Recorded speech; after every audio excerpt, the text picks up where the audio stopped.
Vidcom, bienvenue, welcome once again to Property Quorum.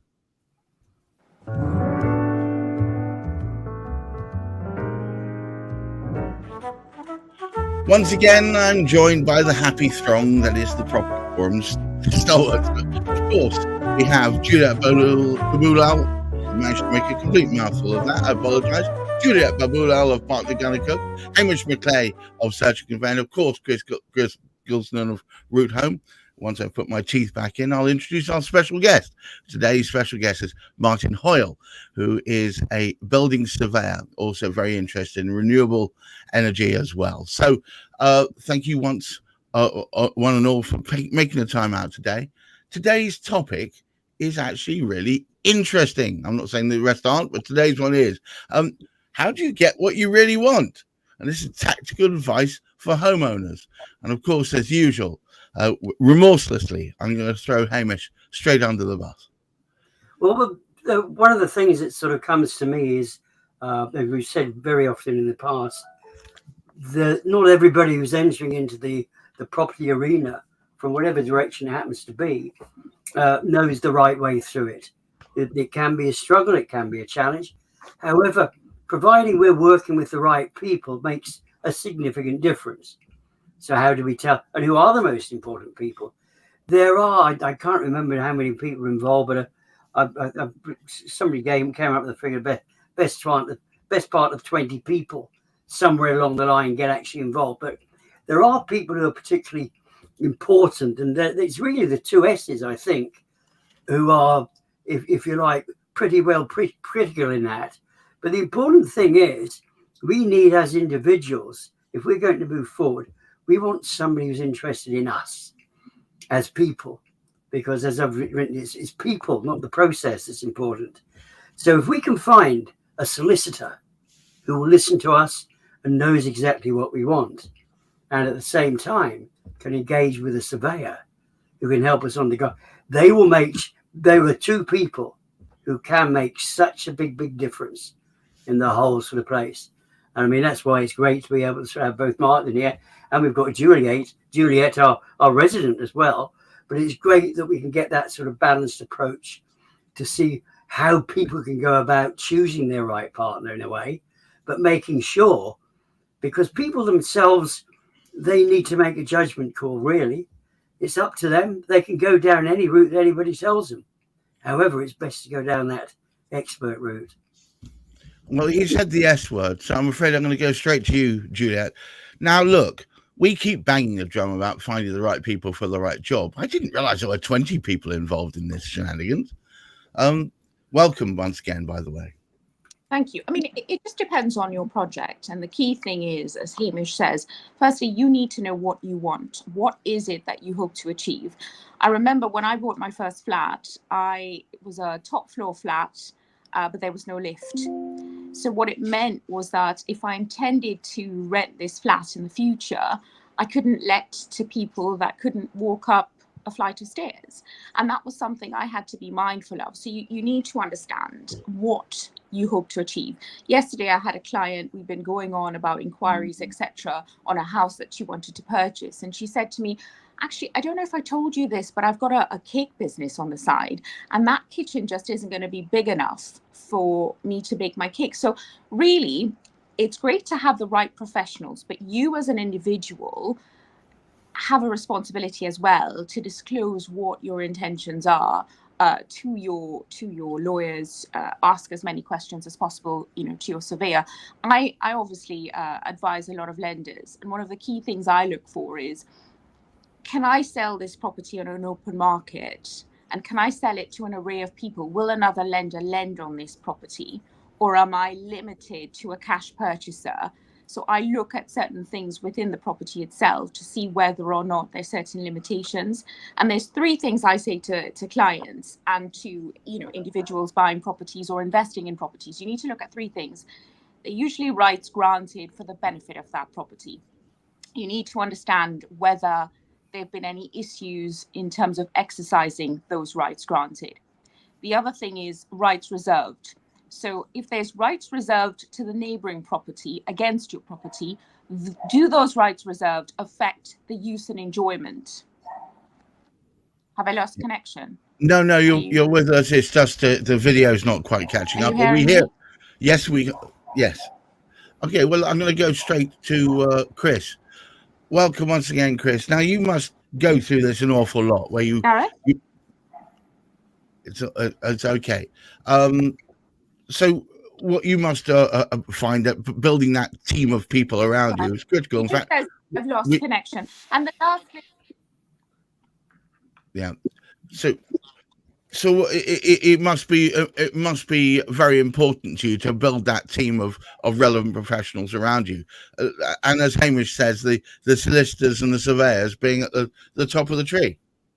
The team's absolutely fundamental, but absolutely core to what you're doing, and knowing who to approach is also as important as knowing. What member of the team you need is as important as knowing who to then find to fit that particular role.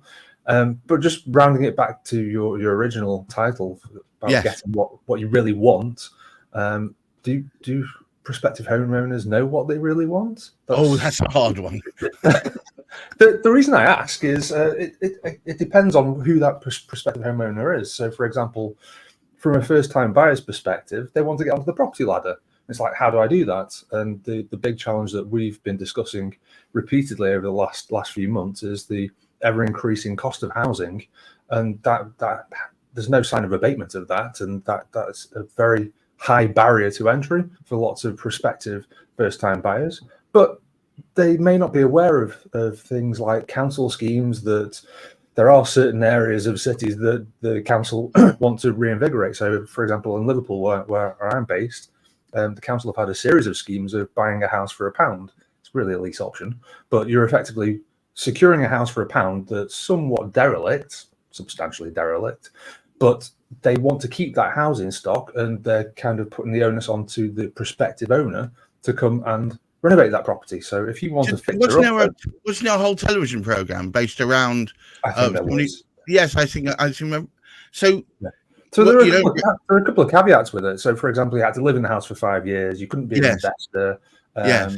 But also, people forget that the councils have also got other schemes available to give you grant money to go and renovate these types of houses. So, as a potential owner-occupier, that's incredible. So, yeah, why wouldn't you keep an eye out? The big challenge is knowing that these schemes exist, and then being signposted towards where these schemes are, and maybe just taking a punt. Martin, a great welcome to you, and thank you for stepping into the breach here at Property Quorum and helping us. But today's topic, let's focus on that. Often I seem to read that first-time buyers, even second-time buyers, as Chris so pointedly said, don't really know what it is they want. So are they really getting what they want? And not only that, are they being advised correctly to get the right things? Welcome, by the way.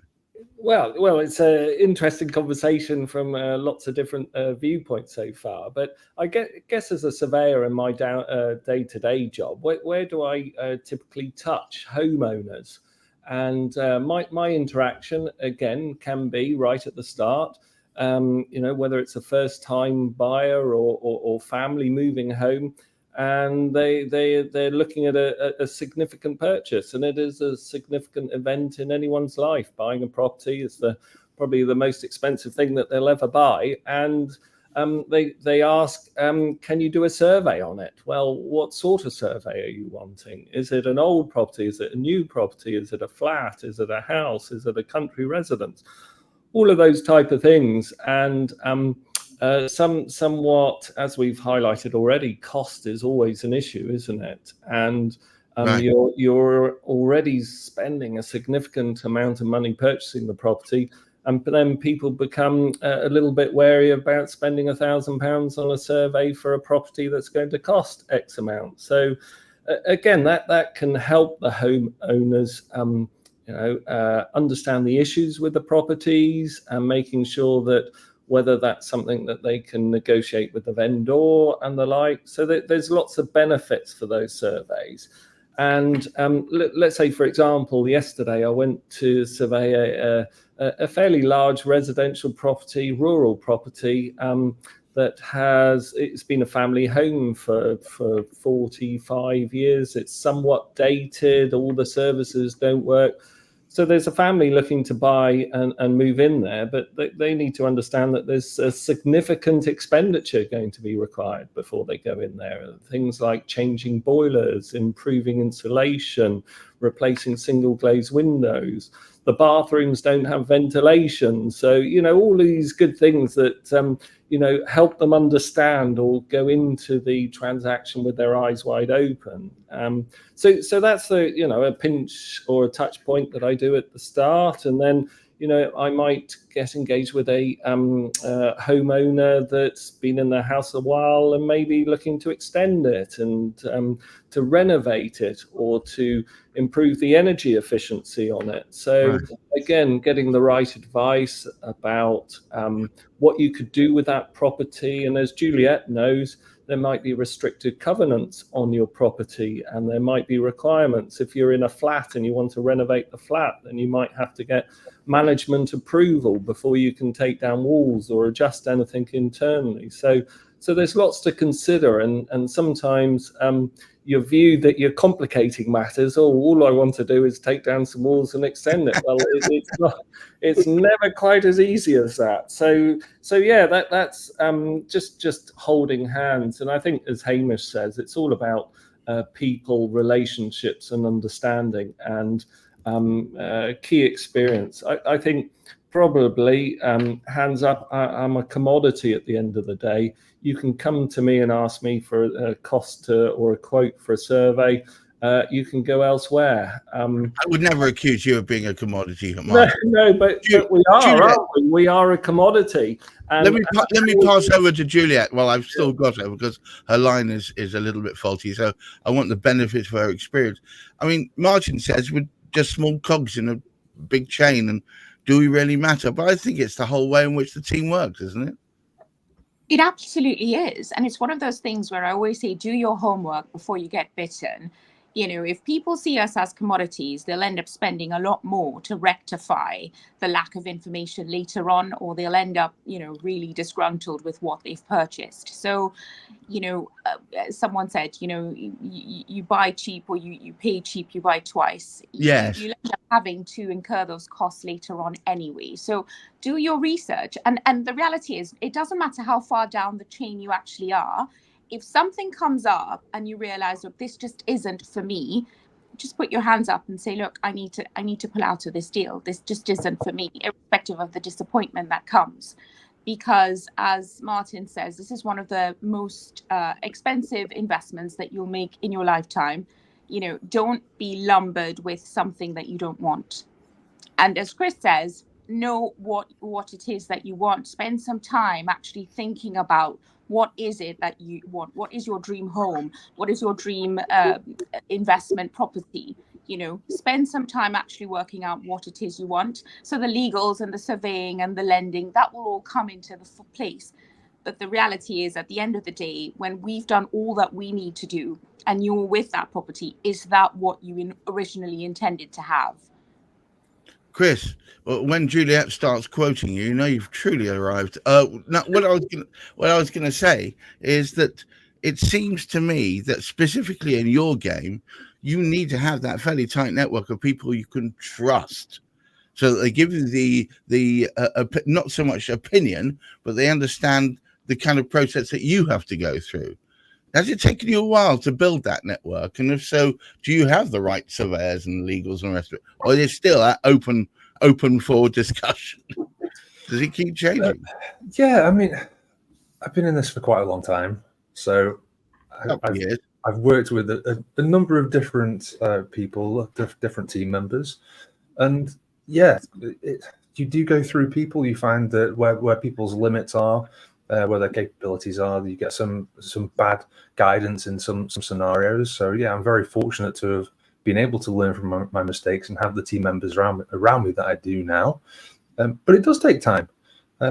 So I guess for anyone starting out or needing those types of recommendations, I'd always advocate going and finding someone who's done it already, and rather than try and reinvent the wheel, go and ask them for the recommendations. They will generally want to help you and want to make sure that you succeed.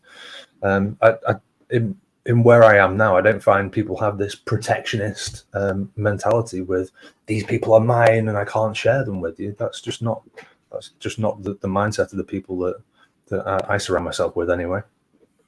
To quote one of those American biopics, teamwork makes the dream work. Hamish, would you care to take us home, please?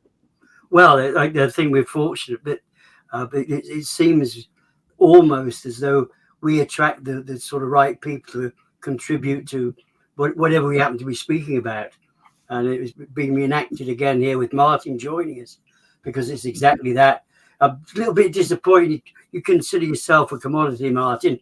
I think what we're speaking about is value here, because we currently live in a society where so many people are price driven and they're not value driven. Value is the key. Value is the key to everything.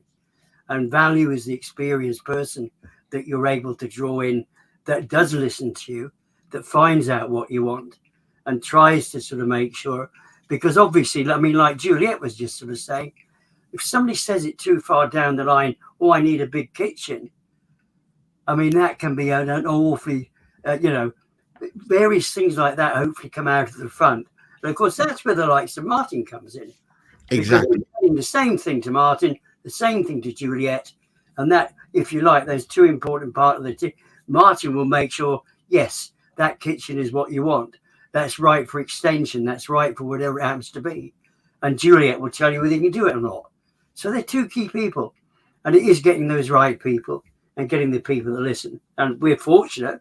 We happen to have two of them in front of us now. But I think we can actually consider an expert to be, as Chris quite rightly explains, none of us are sort of overprotective, because we can't help everybody. We like to help those that we can. And when we can't help, we can actually pass on to the experts that can actually sort of come in and join. And we can actually sort of recommend it. So if we wanted to know a good surveyor, if Martin wasn't able to do it, he'd probably give us a good connection somewhere, as would Juliet, as would Chris too. Absolutely. Well, look, thank you very much. Oh, Martin, you're itching to say something. And for the benefit of moving the conversation on, Gareth, I didn't finish my commodity point, but I think Hamish has covered it. So if you are appointing purely on cost, I think that can be a mistake. And we've all said about getting the right advice and the clear advice, making sure that that person has the relevant experience and the like. So don't just appoint on price, appoint on experience, knowledge, and the person that you're dealing with at the end of the day. And on that bombshell, I'd like to thank all of you for taking the time out to spend with me today, Property Quorum. Of course, thank you very much, Chris Gilsenan of Root Home, our favourite, Juliet Baboolal of partner gunnercooke, and of course our special guest Martin Hoyle, building surveyor, and where would we be without Hamish McLay of Search Convey? Until the next time we speak, try and keep focused on what the important things are. Shameless plug, we are here every Thursday at 10 o'clock. Of course, you'll find me later on today chatting away to Chris, talking about things that really irritate him in his part of the property game. But also on Fridays, we have our special series called Cladding Matters, where we're talking about those poor people in Royal Artillery Quays who are locked in by virtue of Barrett's misdeeds and flammability, echoes of problems past, hopefully never to be repeated. But we'll talk more about that then. Until next time we speak, keep your feet on the ground, keep reaching for the stars, look after that mental health, and try and make sure that you're focused on the positive future you have ahead of you. Get that team right. Until next time, goodbye.